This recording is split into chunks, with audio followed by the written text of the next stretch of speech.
Hello there, I am Braedyn with Kids First, and today I'm speaking with Andreas Deja, Jim Cummings, and John Ramirez about their work in creating some of Disney's most beloved characters. Now come along with me as I find out how the magic is made behind the scenes. So Mr. Deja, you are a long-time Disney animator whose work includes Jafar from Aladdin, Scar from The Lion King, and Gaston from Beauty and the Beast, and many other characters. When making a Disney villain, what are some key elements that you use to make the character stand out to the audience? When you are developing a Disney villain, first of all, the voice is very important. If you have a strong voice, and I was very lucky for those three villains to have good voices for each, that's almost half the battle. You almost have done, because strong voice inspires strong animation. But my job is really to create a villain who is more than just bad. We all know that they're supposed to be bad, but you have to find interesting things about them, you know. So the thing with Gaston was he was so vain, so into himself. He was the only person that mattered. So that was a clear thing to work around that. With Jafar, he was like power hungry. His hunger for power kept growing and growing. Yes. And with Scar, he wanted the throne, even if it meant, killing his brother and even his nephew.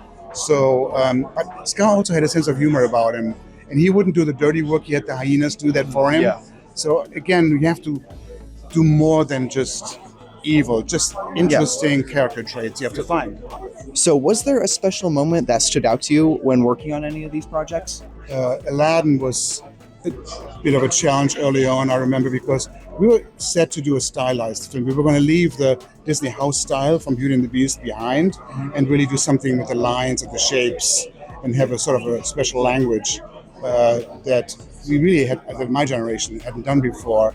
So it was very important that each animator designs the character belonging to the same universe. So we had to hang up our drawings and say, well, this character, that's still a little crooked, or the shape language doesn't quite, but there need to be changes there. This is great, and that's what we did. And there's a very unified look to Aladdin because we took that very seriously.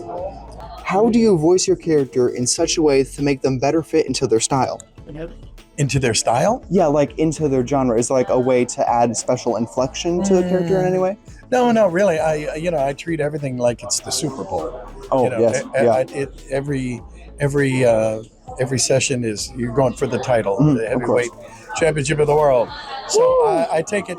I don't take myself seriously, but I take the work very seriously. Of course, yes. And one thing that keeps you on that line is on that job is that these stories, the animation lives forever. You can look at something from the 1930s and it's still funny, it's still interesting, it's still cool as can be. And I realized that being part of that tradition, like I say, every day you're shooting for the trophy. Of course, yes. Yeah, that's the way I approach it. So you are known as the animator / artist for The Lion King, Disney's Hercules, and Toy Story 2. Can you share a bit about the magic that makes animation so special? Well, it's the early animation when we used to draw it, right? Yes, and of course. It was with pencil and paper from our hand to the paper. And that's when you could feel and you could see the soul of the animator come out on paper. It's not the same with computer animation. That's true. The soul of the animator is still there, but that animator may not necessarily be a fine artist. Because with computer animation, it separated those two skill sets. Yes, yeah. And so it's different. There's still a soul there, but it's displayed in a different way. Yeah, like with 2D animation and artists, you can tell someone spent hours, weeks, years putting their heart and soul into it and making it the best it could possibly be.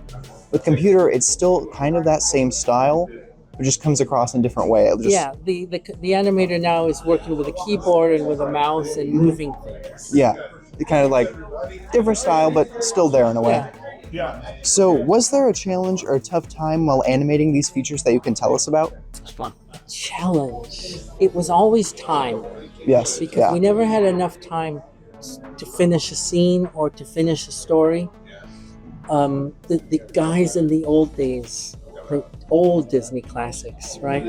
They had like 4 or 5 years to develop a story and work on the scenes. Yes. We had 2 years. Ooh. Yeah. And so, you know, we worked and made it the best we could with the time we had. So there, let me tell you. Yes, okay. So there's a scene we did of Scar, and he's talking to Simba, and Scar was saying a line, and then we showed it to the directors. They didn't like it, so we can't redraw everything. We just erased Scar's head, and then redrew it and repositioned Scar's head. We had to do that 5 times, and so in the pencil test, when Scar's talking, we get to that point. Scar's head splits into 5 different positions and then comes together again like a hydra. Wow. And it may be out there on YouTube on a pencil test video, but that was crazy. Yeah, I'll definitely be looking that up. That sounds hilarious and a little creepy at the same time, but definitely interesting how you can see it all come together. Well, thank you for talking to me, Mr. Ramirez. Pleasure. Thank you. You can find his work on Disney+. Well, that's it for now.